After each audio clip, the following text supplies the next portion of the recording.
Tonight, I will be interviewing Nimh of News. Nimh's cudgel is currently in lockdown.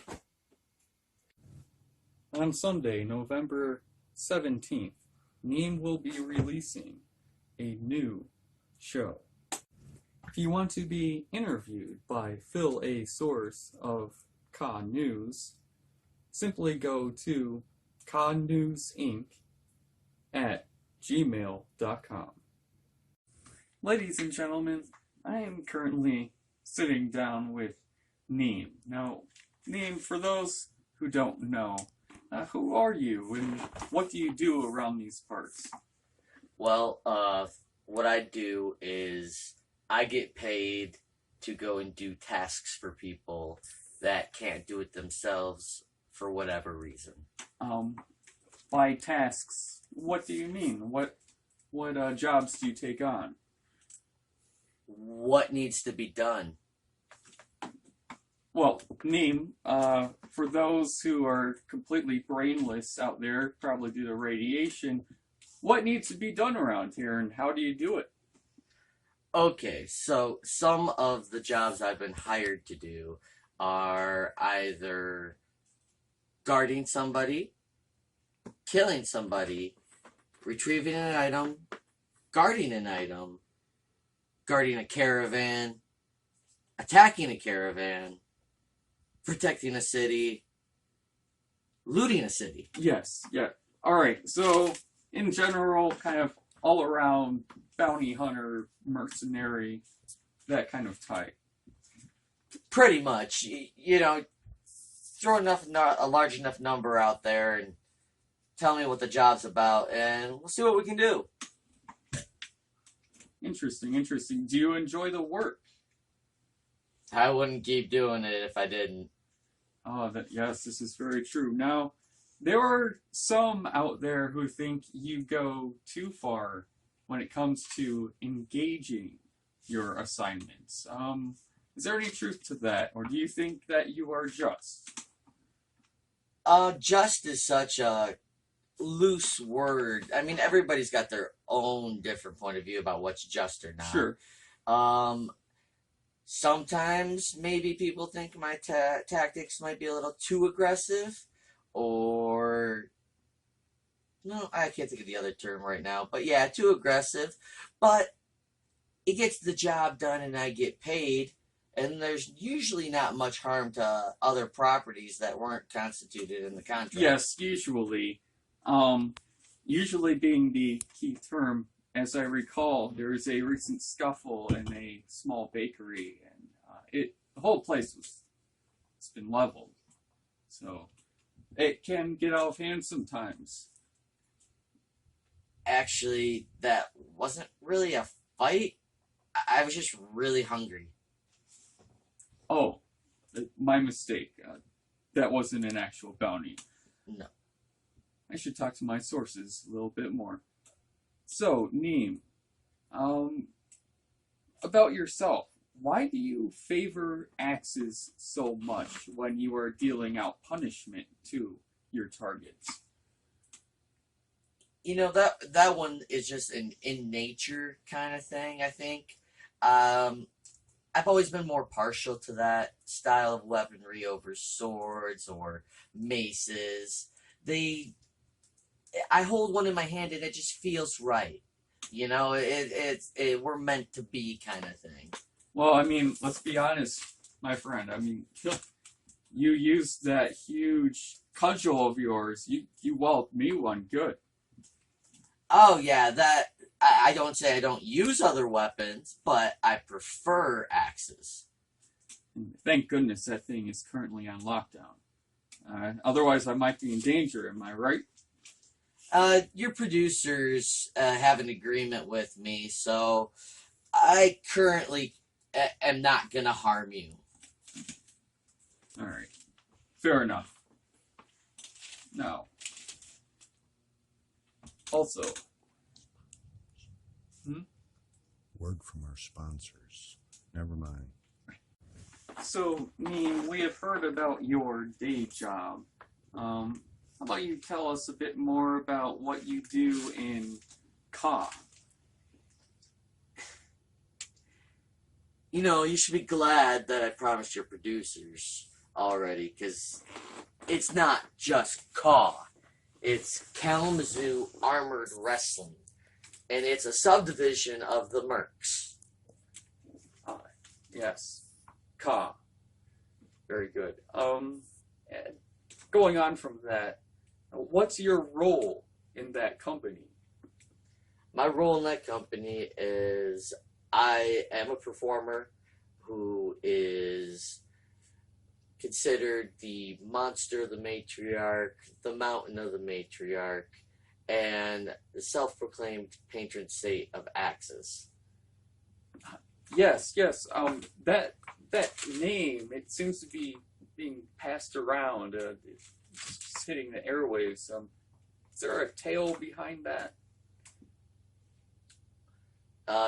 The self-proclaimed you're talking about the saint one? Yeah. That's brand spanking new. Yeah, I don't think that's even really been in print yet. Oh, well, it just hit. Anyways, Oh. Moving on. I'm sure it'll spread. Right, like wildfire. Yeah, like the wildfires out west. Man.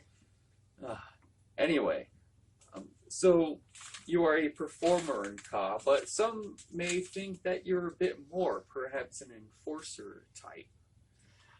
Yes, that is one of my other duties within the Mercs group, the Call organization, is I'm the enforcer of law and justice within the group.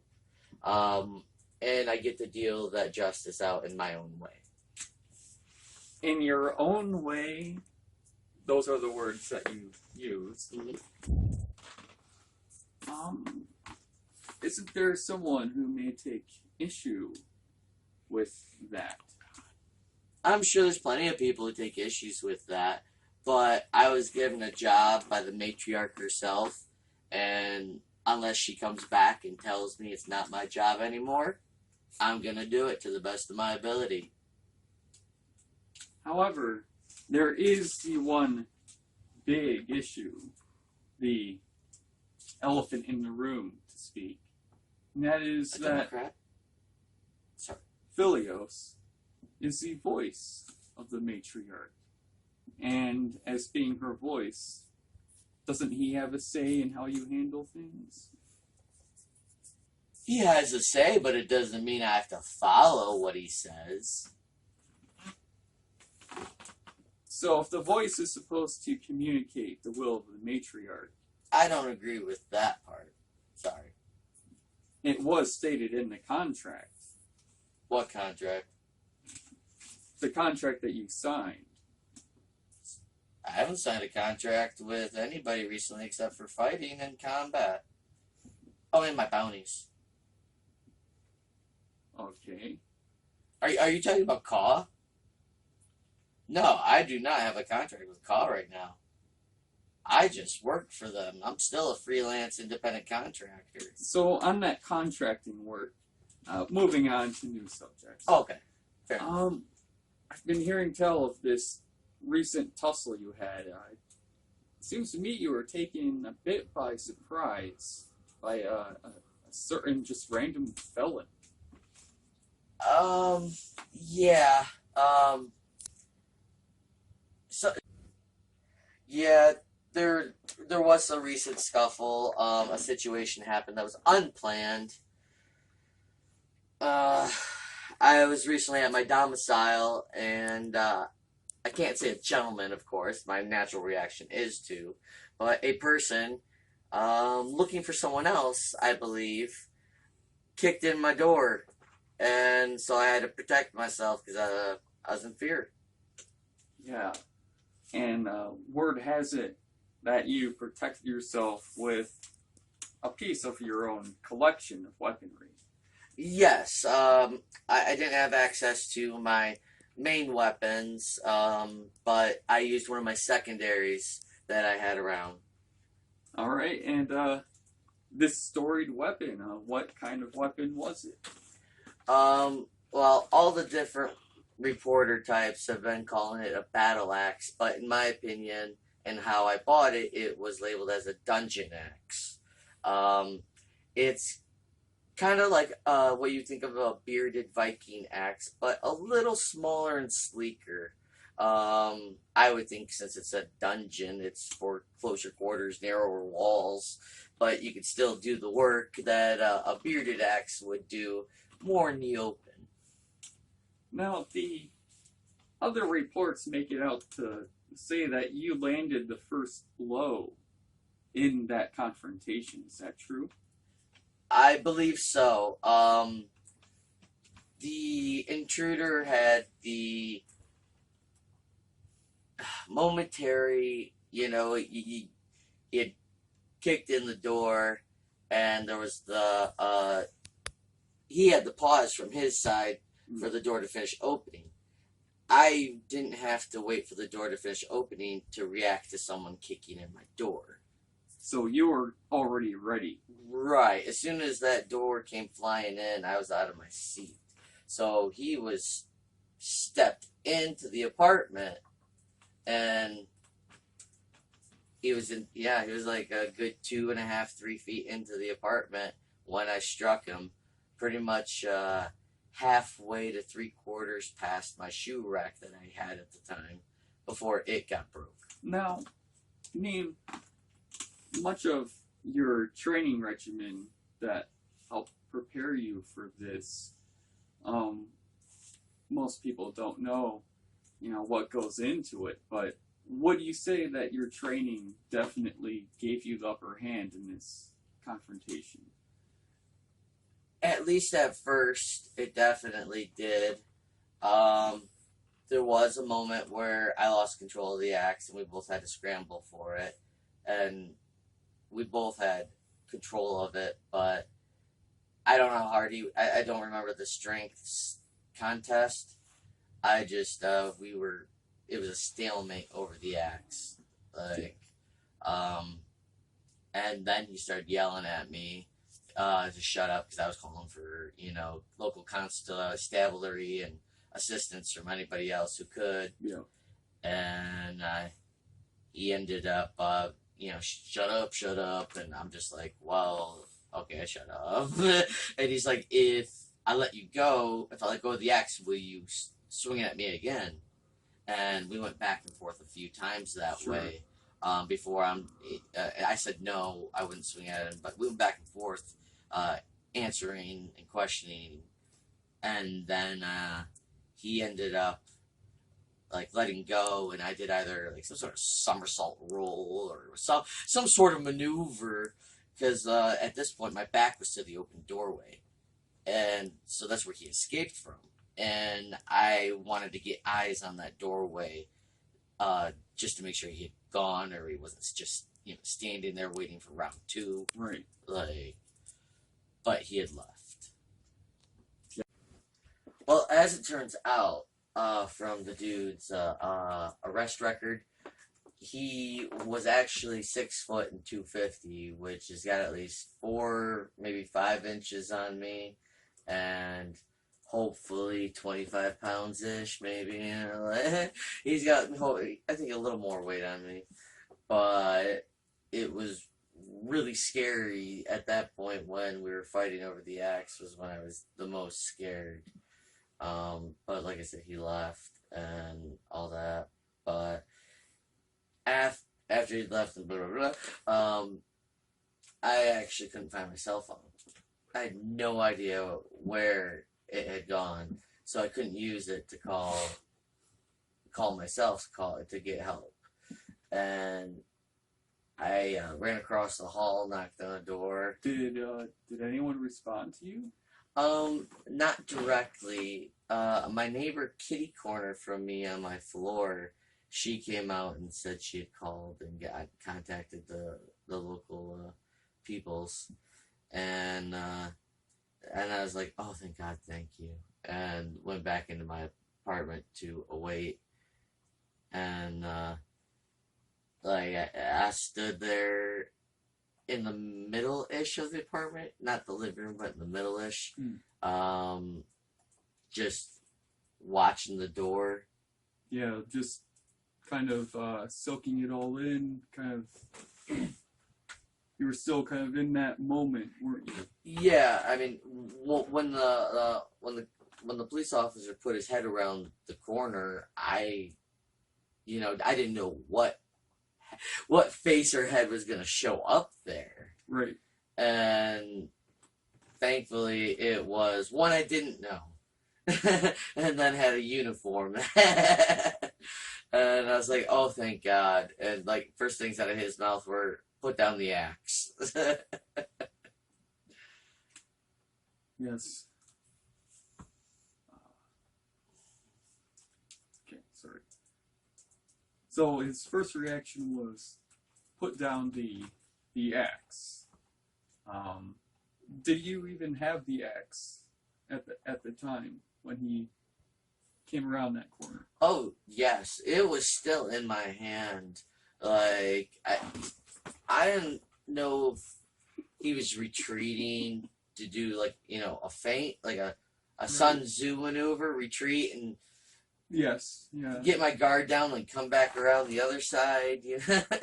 No clue what was gonna happen. So I wasn't letting go of the weapon. Yeah. Did he have any accomplices, or was this a lone man strike? He was the only one who entered the apartment. The police later told me that they found a couple people in the vehicle that he had traveled there in. Don't know anything more about it than that. For that aspect, none of them came to the door. Now, Nimh, what would you say? What would you advise people to do in a similar situation? I can't make that decision for anybody else. Right. That's something you choose to do based on your own nature and whatever you feel comfortable with, because it very easily could have turned into my death. Right. Very easily. Yes, a very dangerous situation it was.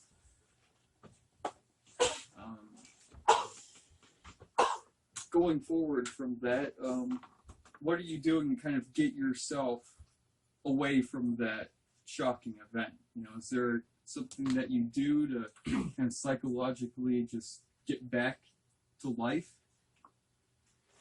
I've been using some of the training that I learned back when I had issues with my initial PTSD diagnosis and understanding what that was all about. That's been helping a bit. The number one thing is having gone through not necessarily a similar event, but gone through a traumatic event and a traumatic that I can kind of see and feel what's different. And recognizing those signs is the biggest thing. Is realizing what's wrong or different now. Excuse me, Mr. Suars. We have an audience question. Oh, sure. How are you feeling now? Now in general, it's a little bit more high strung. Like I noticed that loud noises or similar stuff that of course remind me of the event, of like sounds from the event, I'm more prone to be on edge faster than before. Everybody jumps for certain loud noises, but I get in quicker into fight mode than I do for how I used to before the event. I hope that answers you. Did you want to say anything to like the officers? Were they helpful or? Oh, very. Like I was so happy to see police officers. It is normally not usual for me, but I was so happy to see them because I needed help and they were there. Kind of goes with that saying that you don't really like police until you have to call them. Right, that old saying, right? Yeah.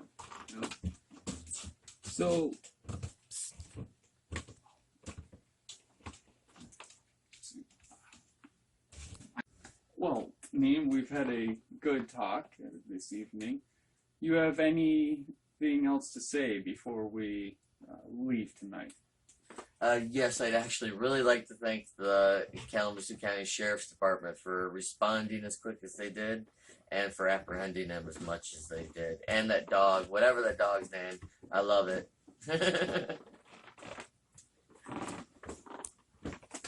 Well, folks, some very last words from an interesting night. You see, you can never really know when something might go down, someone might attack you, and you never know how you will respond in that moment. But one thing I've learned tonight is that if you train, if you work hard and prepare yourself, you are more likely going to survive that incident and have a better outcome. Be vigilant, folks. This is Phil A. Suars of Con News. Property of Con News, a Merck's production. It may not be reproduced without our authorization. This interview is made for entertainment purposes. You can reach us at connewsinc@gmail.com.